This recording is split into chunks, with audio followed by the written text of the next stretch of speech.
Hello everyone, and welcome to my Days of Our Lives official. I hope everyone is having a wonderful day. Before we begin, please hit the subscribe button and give this video a thumbs up. John was awakened on the couch by Marlena on the first morning of the new year. John was shocked that he hadn't been awakened by Tate or Brady. Marlena smiled and mentioned that Tate and Brady had spent the entire night out.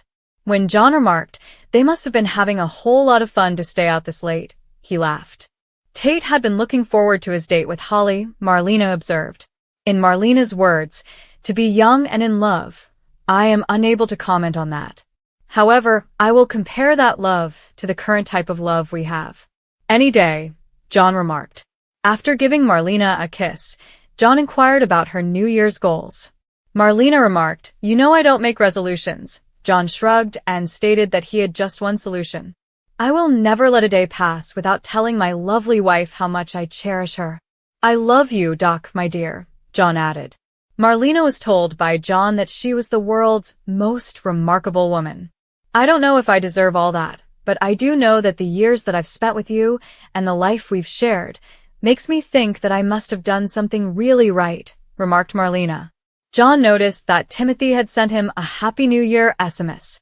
The man's 97 years old, and he stays up till midnight? John laughed as he spoke. "Unlike his son," jokingly said Marlena. "John has been having trouble sleeping." Marlena inquired as to the cause. John informed Marlena that although Constantine had successfully re-entered the Kiriakis' mansion, both John and Steve had made it apparent that Constantine needed to leave the area. John shifted the conversation and proposed that he and Marlena make use of the vacant house. "The boys will be home eventually," Marlena stated. "They had their own bedroom, so people didn't matter," John said with a smile. Marlena burst out laughing and hurried into the bedroom with John. Brady overheard Tripp telling Rafe that Holly was in a coma in the hospital waiting room. Brady was reassured by Tripp that Holly was receiving top-notch medical attention. Brady pressed Rafe for further information as Tripp left, but Rafe remained silent. "It is clear that Holly's situation is really serious," Rafe remarked. "I really need to speak with Tate and find out what he knows." Brady gave a nod in agreement. "How is she?" Tate inquired. Brady attested to Holly's survival. Rafe questioned Tate about what had transpired. "Just to be clear, you didn't give them to her?" Rafe questioned as Tate began discussing the tablets. Tate attested that Holly had been the owner of the tablets. They were, for crying out loud.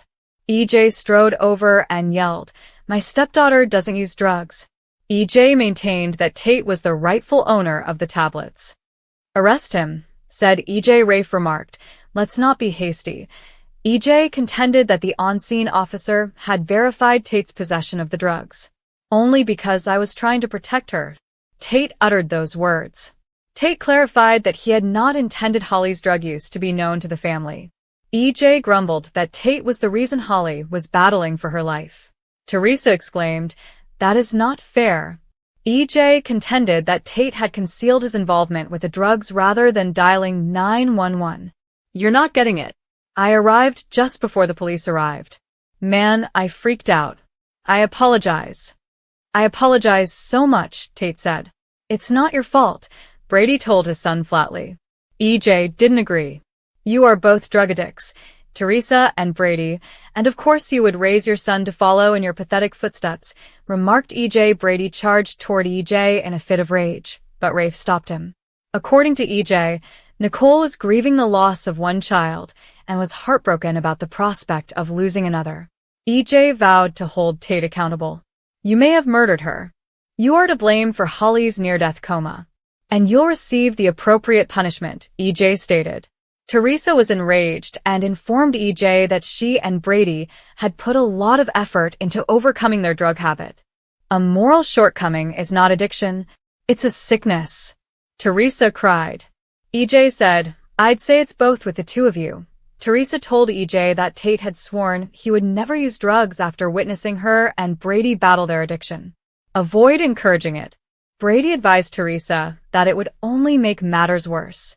Rafe paused to say that Tate could not be arrested due to insufficient proof. Holly's blood levels of opioids were mentioned by EJ. Whether or not that was your intention, you have committed a criminal by providing narcotics that caused serious bodily harm. By not providing assistance in a timely manner, you made matters worse. EJ remarked, "You'd better hope Holly lives." Tate said, "Of course, I'm praying." Rafe was instructed to arrest Tate by EJ, who reminded him that he made the decision on when to press charges. "Slow down. He's only a child," Rafe countered. "A kid who has just committed attempted manslaughter," EJ retorted. Teresa moaned when EJ contended that Tate would probably face an adult trial. Holly's situation was an accident. It wasn't intentional. It was not planned. Take a look at him. Observe his level of distress. He shares your level of distress. Do you not see that? Teresa begged. Teresa was informed by EJ that he only saw a criminal who needed to understand that his acts had repercussions. Even the truth is not something you want to hear. The youngster isn't even allowed to talk. Vengeance is all that matters to you, Teresa countered.